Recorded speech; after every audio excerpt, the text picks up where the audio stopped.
Okay. Hi, everyone. Officially, welcome to the Abhyanga introductory class. My name is Chantal Boyer. I am the owner of Bonjour Belly Ayurveda. That is my business. And I am here and hosted by Banyan Women's Collective. We are a 501c3 nonprofit based out of the San Francisco Bay Area, and we believe that access to health and wellness should not be dependent on your age, your sex, your race. Any socioeconomic status should not determine whether you can access things like a bar class and yoga and learning about your chakras. And yeah, so we love the work that we do. So I'm not only a practitioner, but I'm also the associate program director for Banyan Tree Women's Collective. So I love, love, love this community and the work that we do here. And I love teaching. So before we jump into class, I am going to pop up a little poll in Zoom. It's going to take you less than a minute, and you can think of this as a way that you're giving back and paying us for these free classes that we get to offer, because being a nonprofit, we apply for grants for funding. We also do accept from private donors. If you want to donate, we love that. But we need to collect data and information so that we know who we are serving and we know where we're having an impact. So take a moment before we start class to answer the poll questions. Gonna give just 2 minutes for it to be up, and then we can get started. And it's anonymous, so yeah.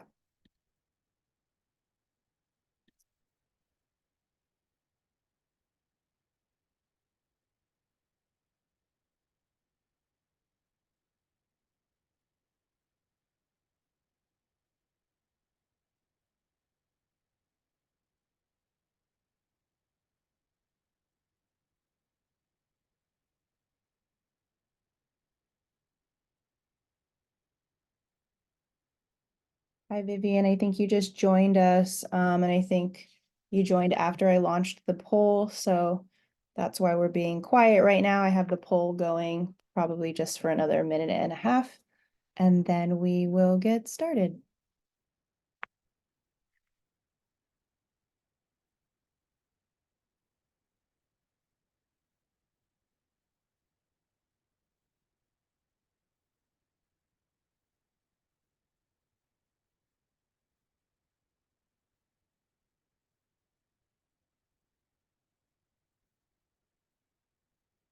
Okay, just about 20 more seconds.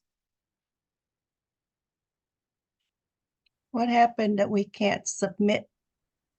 I'm unable to submit the survey, the quizzes. Hit submit doesn't work. Wonder Like it's not, well, if it's still open, that's fine, because it should go away when I click end poll. I think you need to answer the top part, like type in California, like. Oh, my bad. Yeah, it happened to me before, so because I Oh, missed my bad. the first question. Oh, Yeah, state, county, city, where you live. Got it. Thank you. Thank you. okay. Alrighty, I'm gonna end the poll.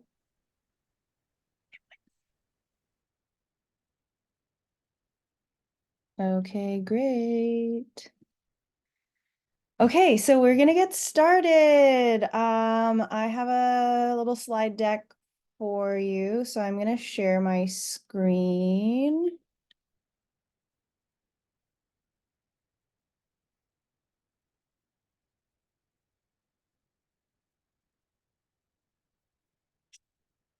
Mm-hmm.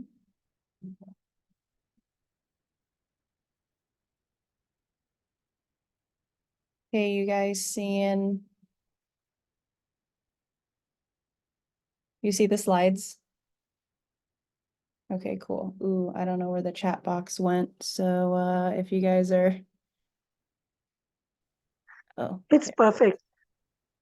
Okay, good. So the size is good. All right, I don't see the chat box open anymore. So if you have a question and it feels really pertinent, and then maybe unmute yourself and let me know. We'll go that route, okay? Okay. All right, so yeah, Abhyanga intro. So Abhyanga is a Sanskrit word, and it is an Ayurvedic warm oil massage. So we're gonna get into this beautiful, beautiful practice. Just a little bit about me, some familiar and also some new faces around here. So I am a certified Ayurvedic health counselor, holistic nutrition consultant. I also am a yoga nidra instructor.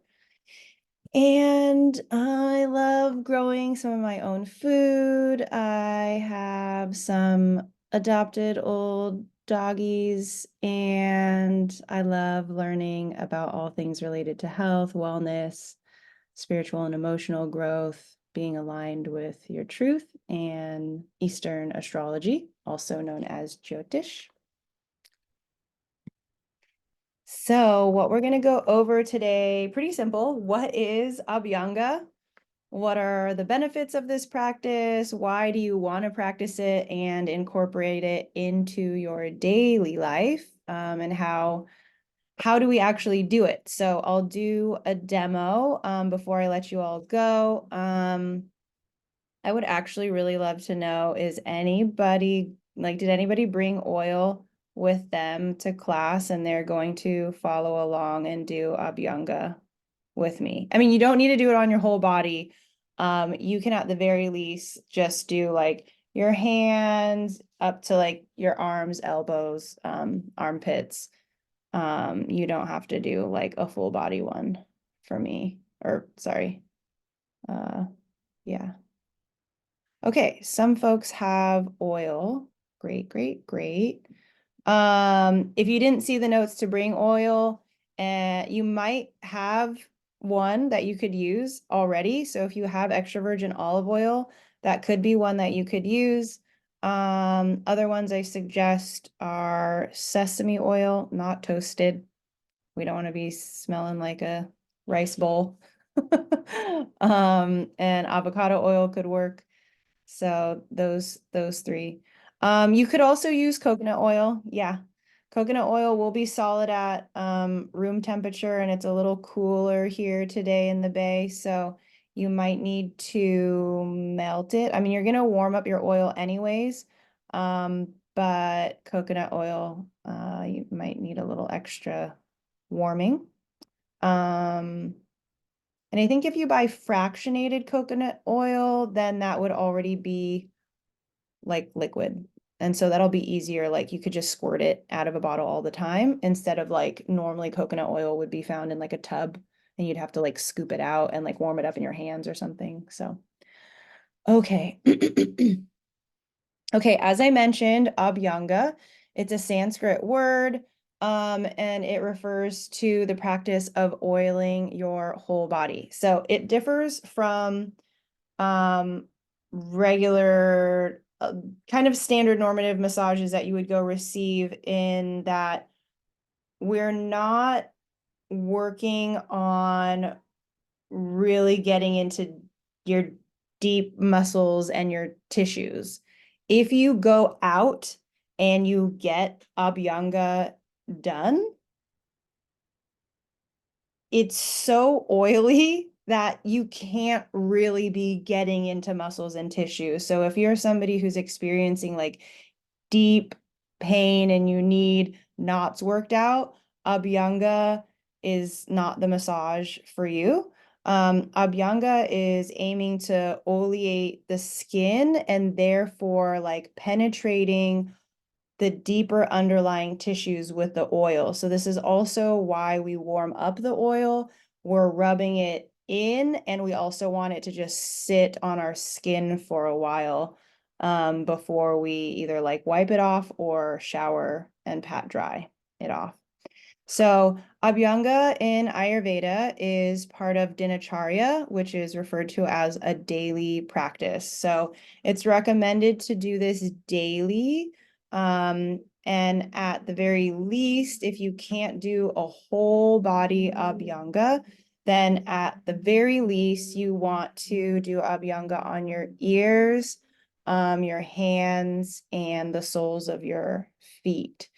And being part of a daily practice in Ayurveda, this is really looked at as preventative healthcare.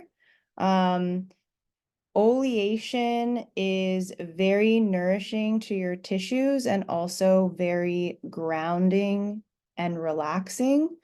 You can amp up energy if you're rubbing really vigorously, and if you are already somebody who runs really hot, and then you're using an oil that's like more warming inherently in its qualities, and then you warm up the oil, and then you're rubbing vigorously and creating heat, that could have a less grounding effect.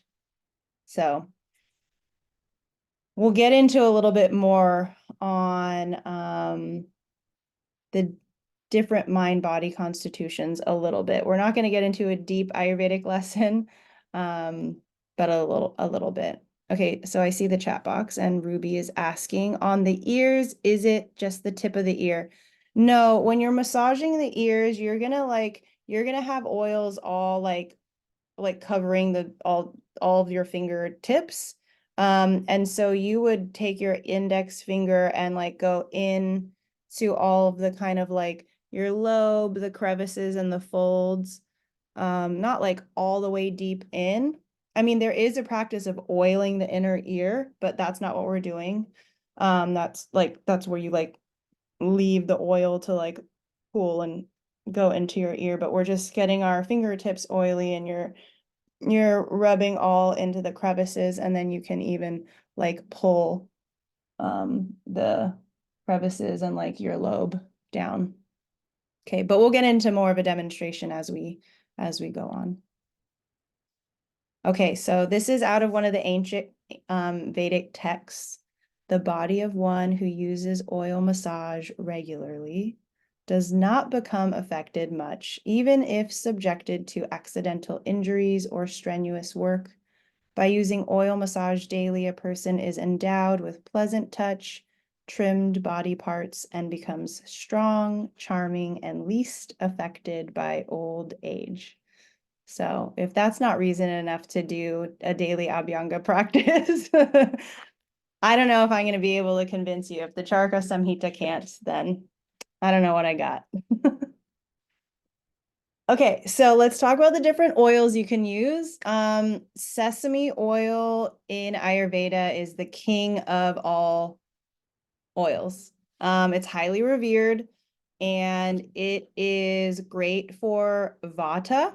So we're going to get into a mini Ayurvedic lesson. Okay, so Vata, or in Ayurveda, there are 3 different mind-body constitution types, and each constitution is made up of 2 elements. And so Vata is made up of ether and air. So if we think about ether, which is kind of like space, and air is like wind, is air.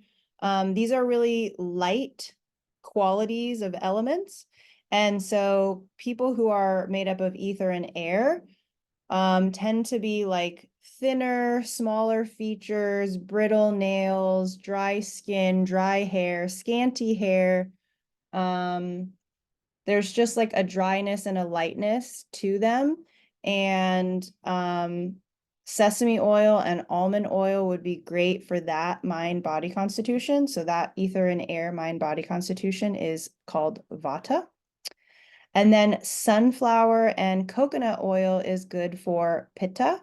So those 2 oils have a more cooling quality to them. And so Pitta is the mind-body constitution that is a bit fiery. So the one that has like more fire, a little bit of water, but they're like those hot mind body constitution. So body wise, if you are a pitta person, you would have an average build, like just a medium frame. It's easier for you to build muscle. Kind of like all of your features are kind of like average medium, like your eyes aren't too big or too small, your nose isn't too big or too small, your lips aren't too big or too small, your hair isn't really thin. It's also not like crazy curly and voluminous. I would be a pretty good example of a pitta person, except for the shape of my face is very vata. You can see that it's like got this like longer, kind of more narrow oval shape. So this sort of like longer, narrower is vata, but like my features are very average. My eyes aren't that big, they're not that small. My nose isn't that big, not that small. My hands are not that big, not that small. My fingers aren't that long or that short. So you can kind of see like I kind of have some very average medium features. And some other ways that you might be able to tell if you're pitta is if you tend towards acne or infection, or you have like a ruddy redness undertone to your skin. You could also tend towards rashes more easily. And personality wise, you might have just like a bit more like passion or intensity, kind of like go-getter. Might also tend towards saying yes and doing, and tending towards burnout. So if that feels like that resonates, you might be a mostly pitta person, and so therefore sunflower and coconut oil would be best for you. And then kapha mind body types are made up of air or earth and water. So when we think of earth, if you mix earth and water, we get mud, and we get something that is kind of heavy and unctuous and like a kind of thick, stable quality. There's like a fullness to mud, right? And also if we think earth and we think water, water has this like these big round like waves to it. So somebody who's a kapha mind body type, you would have creamy, milky complexion. Your eyes might be really big and round. You might have like bigger, fuller lips. Your build might just have like a softer, fuller build. Your hair is probably going to be like thick and luxurious. Your fingers and your hands, like your palms might be like more like short but full. Your fingers also might be short but also full. And this is not to say that anybody who is like heavier set is kapha, because there you could have a kapha imbalance, which could like be showing up as weight gain, but just because you have a rounder, fuller, natural figure, like you would be kapha. But that's not to say like if you're obese, you're kapha, because that could be your constitution could be out of balance towards kapha. I hope that makes sense. Yeah, and like your mind would be more like you out of balance, you might be considered very stubborn, right? Very stuck, mud, things are just going to get stuck, so it's hard to change your mind. But you would also be the friend who's described as like always there for you. You always show up for your friends. You're very compassionate, very loving, and you're like very caring. So these are some qualities that would describe a kapha. So if any of that sounds like mostly you, then safflower or mustard oil would be good for kapha. And also, so those oils are going to be a lot lighter and drier, because we're trying to balance the qualities of each of the doshas. So doshas are what we call the mind body types. So a good basic principle that we want to remember in Ayurveda is that like increases like, and opposites bring balance. And we use Ayurveda to help bring balance to anything that is in excess. So that's why if you're kapha and you're heavy, heavier set, have a more stuck and cool nature, we want kind of lighter, drier oils for you.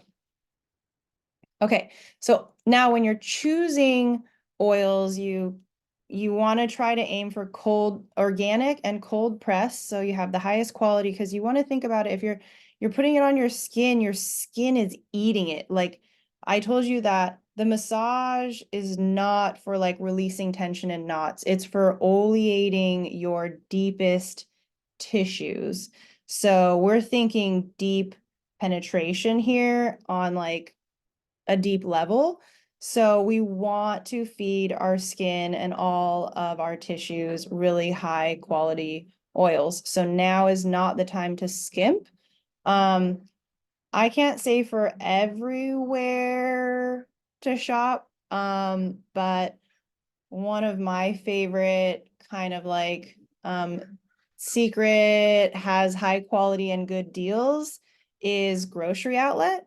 Grocery Outlet tends to have like overstock and like marked down things, but are still really quality. Like I can still find cold pressed organic avocado oil there and coconut oil. And I think I've also found sesame oil and olive oil. So if you live near a grocery outlet, I highly recommend checking it out. The downside to them is that they won't always consistently carry what you find at one, you might not find at another. And if you find it there once, doesn't mean you'll find it again.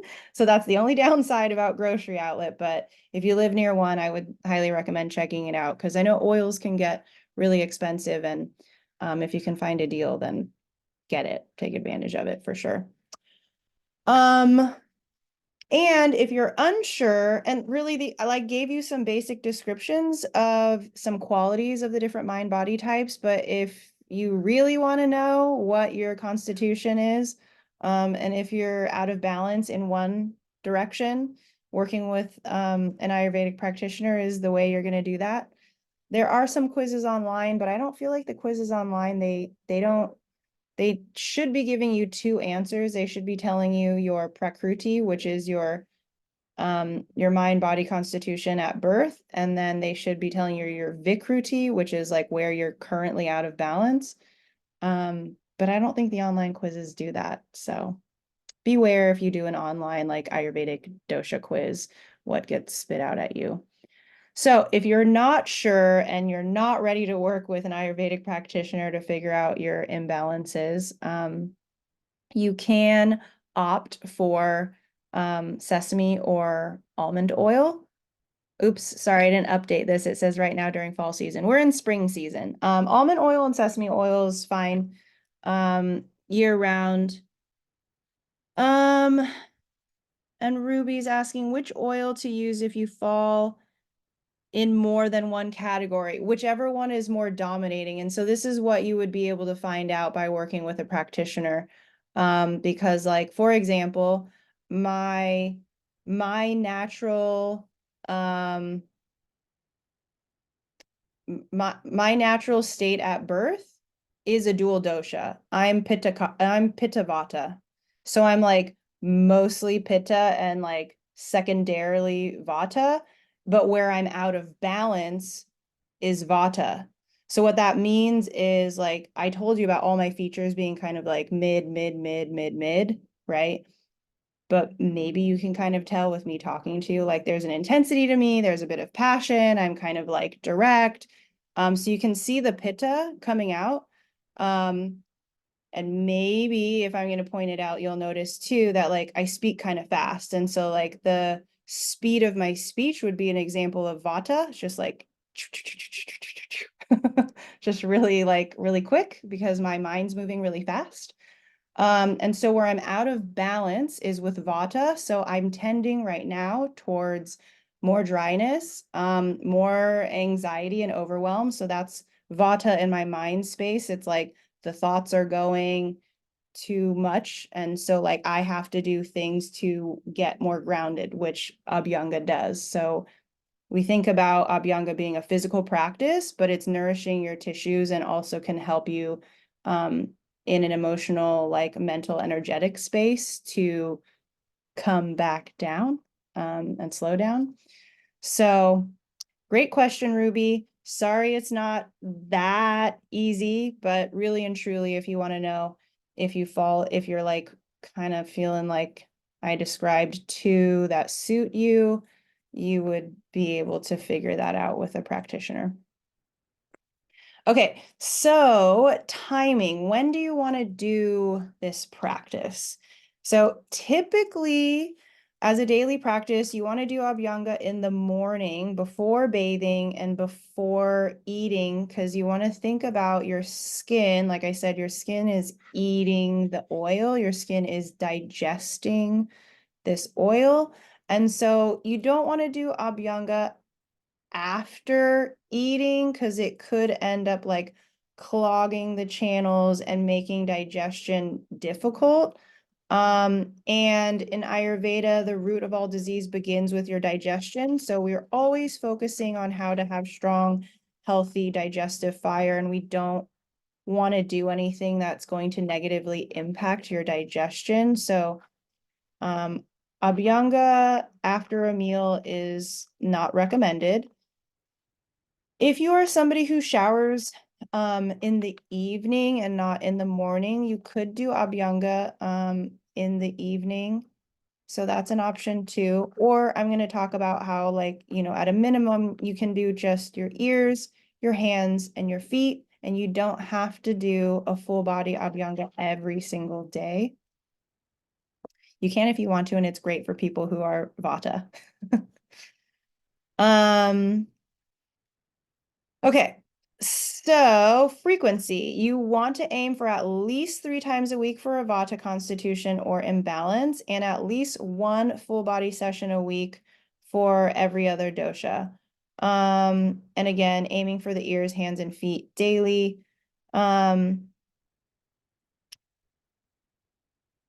Okay, so let's see. Okay, so for the oil, you want it to be warmed up.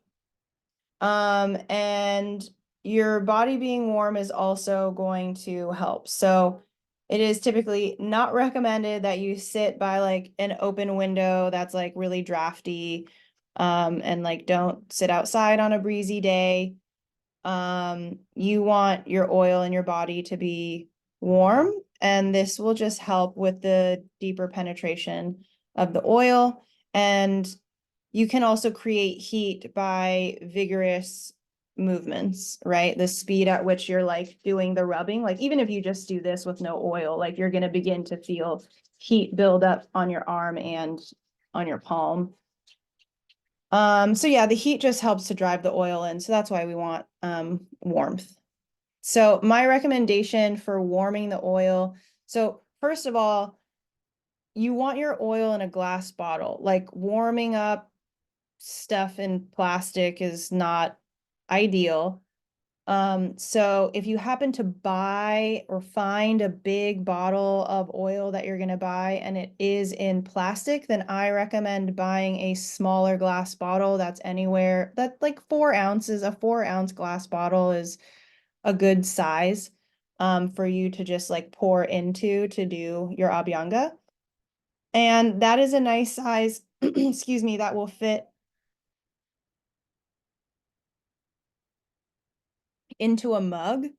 So the way that I do it, unless you have like a fancy bottle warmer or like, I don't know, maybe you're a mom and you have your bottle feeding and you have a bottle warmer, so you could use that. But for most of us who don't have that, I just get a ceramic mug and put water in it.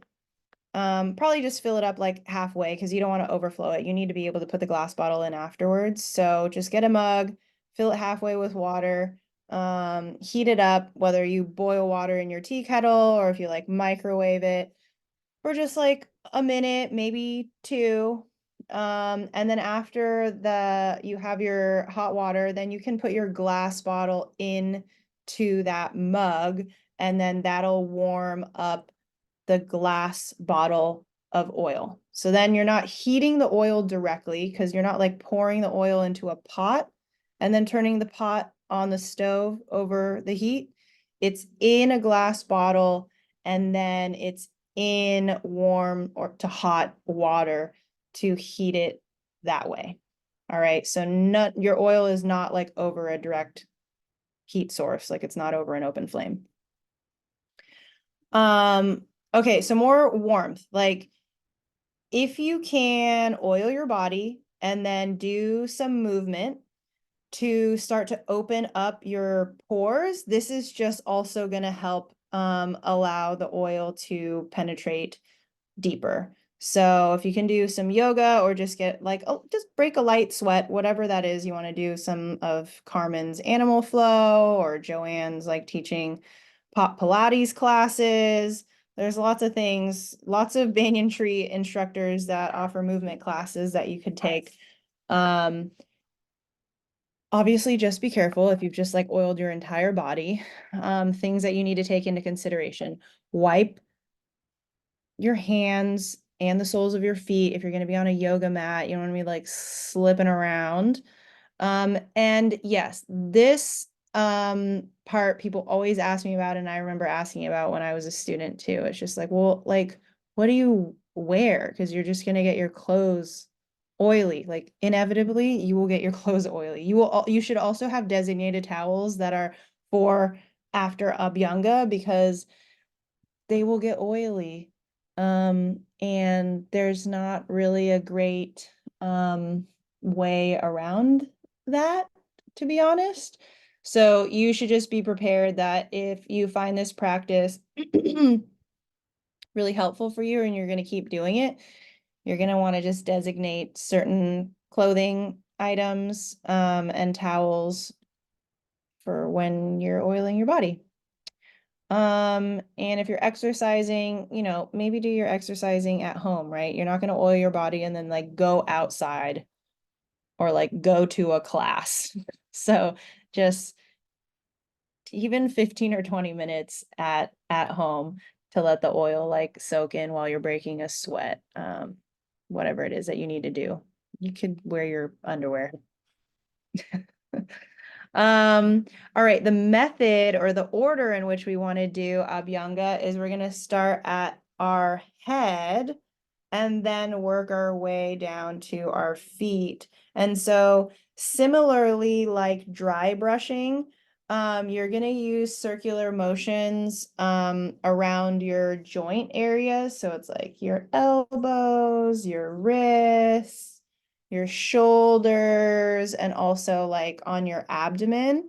We go from right, and I'll show you this when I do the demonstration, but you're going to start at like your right hip, then you're going to go up your right rib cage, across to the left side, down the left side body from your left rib cage to your left hip, and then across your belly button to the right side. So that is the way in which you would like do the circular motion on your abdomen.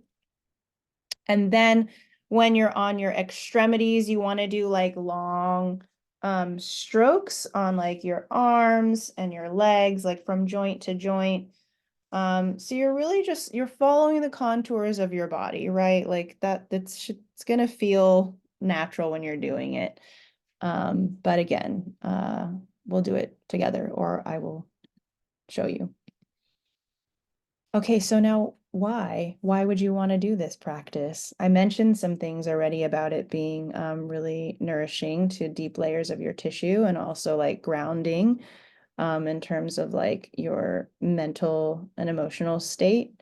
It can relieve anxiety as the Karcha Samhita, the quote that I read you earlier, delays aging because we are keeping you nice and supple and unctuous, can help to soothe any joint pain, restores balance to your life force energy.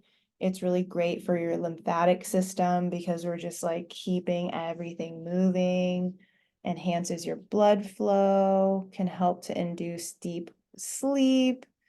It's just a great, sweet self-care practice, really, increasing the production of the loving hormone, oxytocin. That in it itself relieves stress. So there's lots of really awesome reasons to do Abhyanga. Okay, so I know not all of you brought oil, but we're just gonna break for like 5 minutes. So you're gonna go heat up water. And then you're going to put your glass bottle into the water. So I'll be right back. I'm gonna give people time to go do that. If you need to take a potty break, we'll be back in just a second. I'm gonna pause the recording if I can.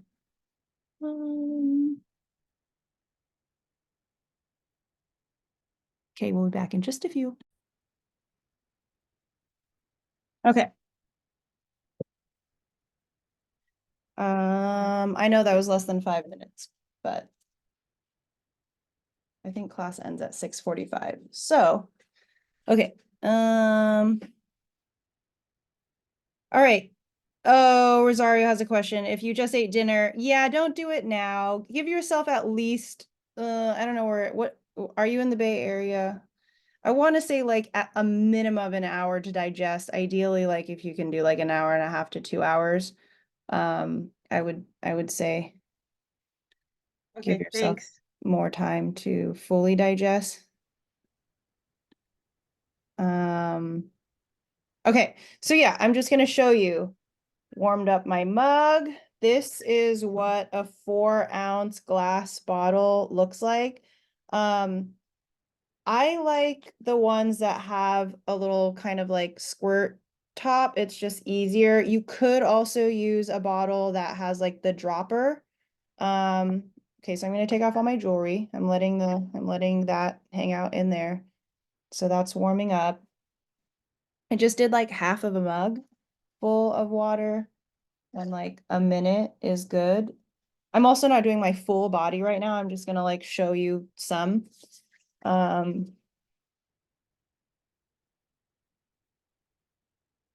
So I know I said we're gonna start at your head. You can definitely oil the scalp. Oiling the scalp is magical and is so, so good. And especially if you suffer from like anxiety and overwhelm, oiling your scalp is amazing. I mean, for your hair, but also like for your emotional state and your mood. And it also helps. So it's like added bonus. The warm oil can be reused tomorrow. Yeah, I mean, you're not, if you did a tea kettle, you didn't heat up your oil to like 400 or 500 degrees, like it maybe got to like 100 something. So the oil shouldn't be like rancid tomorrow. And if you're warming it up, then and just stop now, just take it out of the cup, let it cool down, and then you can rewarm it up tomorrow. Yeah. Okay, so I'm not gonna get into all of the head massaging stuff. If you're interested in like points on the head and the face, I'm gonna go over Marma point therapy, which is another form of like energy healing from an Ayurvedic lens tomorrow at 6 p.m. So check that out. But let's start with just doing our hands and our arms. So I'm just gonna squirt some into my hand.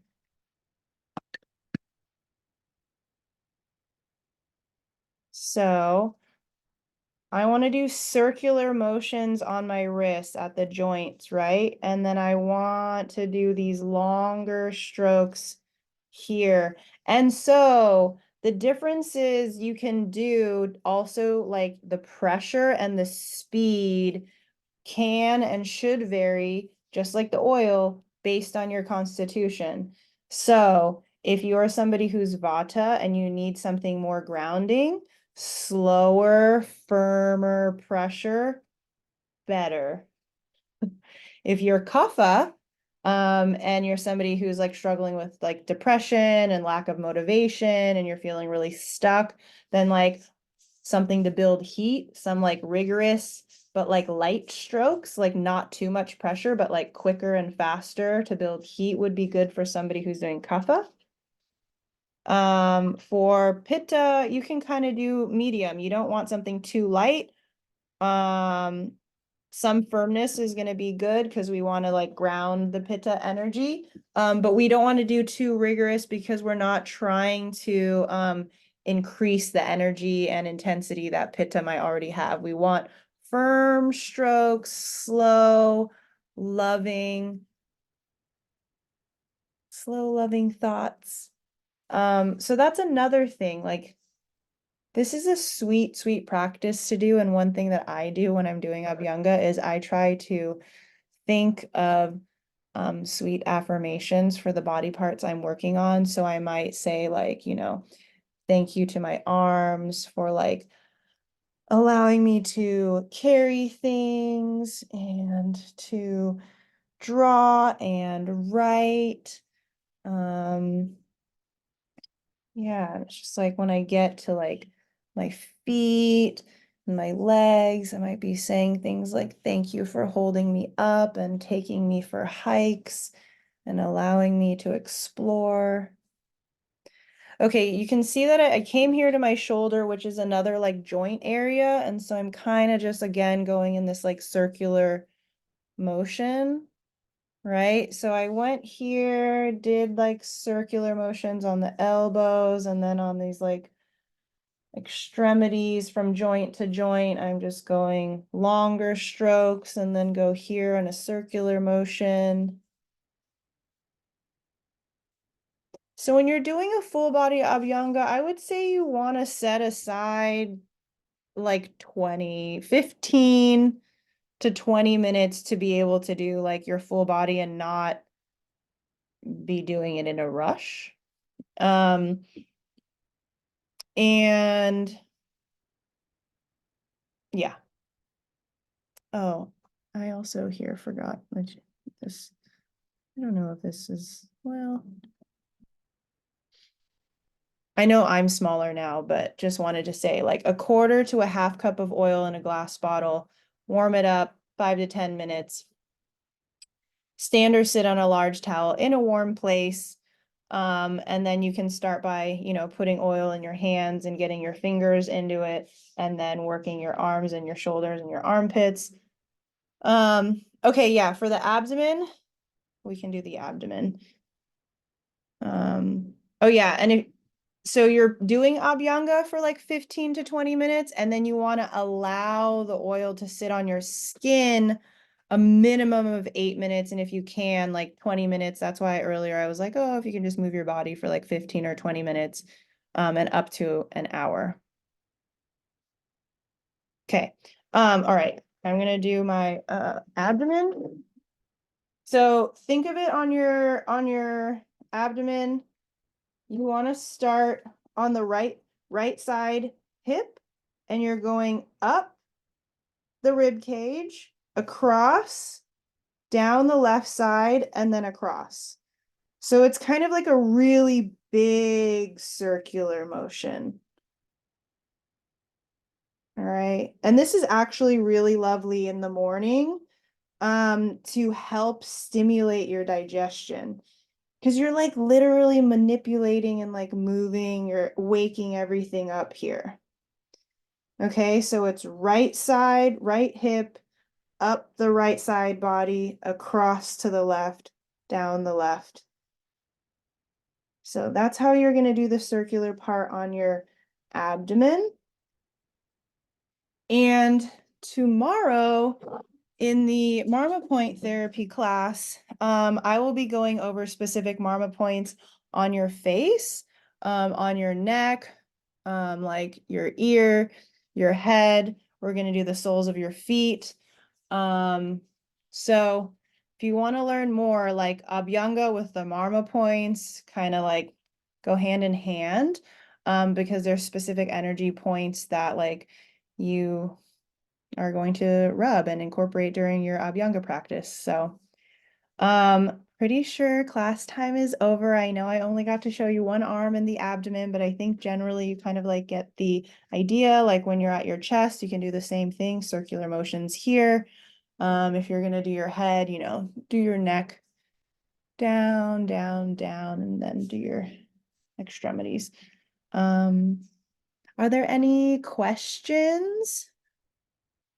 Oh, I see Ruby says, are there energy points for the back? Yes, we have 107 Marma points all over our body.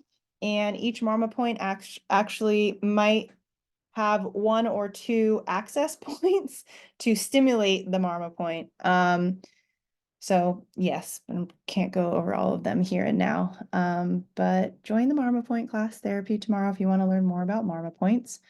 But before we wrap up, are there any questions that anybody has about Abhyanga?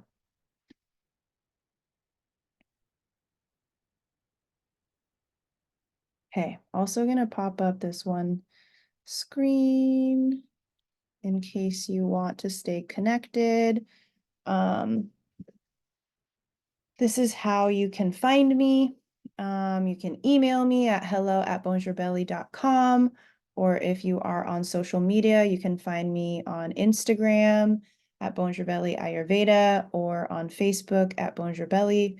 So yeah, and if you're interested in working one-on-one, or you at the very least want to find out what your like constitution is, I do 30-minute free discovery calls, and you can book that on my website at bonjourbelly.com.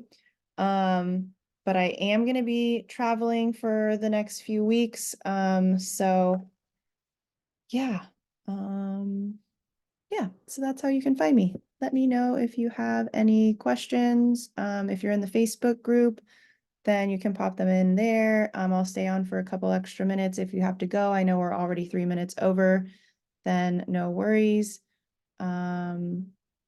And just as a note, when the Zoom ends, there's going to be an end of class survey that pops up. And again, please, please, please take a moment to fill it out. Banyan Tree Women's Collective is a 501c3 nonprofit, and we could really use your support in answering the questions so we know if the classes we're providing are impacting you in a way that feel good. And yeah, that you feel like you've been served and you can use this info. So yeah, and please spread the word. Our classes are free, right? So if you have any people in your life who you think would really benefit from the offerings that we're sharing, please send them the links on Eventbrite, send them to our website. You can see at banyanwomen.org/events all of our upcoming classes, some in person and some also virtual. Yeah, okay, so I'm going to close the sharing screen, and all right, if nobody else has any more questions. Oh, Dinky comment. Ended up not doing it now. Late lunch. Okay, yeah. All right. Thank you. I hope you enjoy doing Abhyanga for yourself this weekend. And yeah, and if you come to the Marma Point therapy class, then you can learn some Marma points and then incorporate it during your Abhyanga this weekend. And yeah, Rosario, if you want to message me, you can shoot me an email, and we can talk more. Okay, everyone, thank you so much for joining the class tonight, and thank you, Banyan Tree Women's Collective. The recording should be posted on our YouTube channel probably within 24 to 48 hours. Our co-founder, Melissa, who's doing it, is 15 hours ahead, so in a day or two, it'll probably be on there. All right, hopefully see you guys tomorrow, and you can learn a little bit more. Okay, good night, everyone.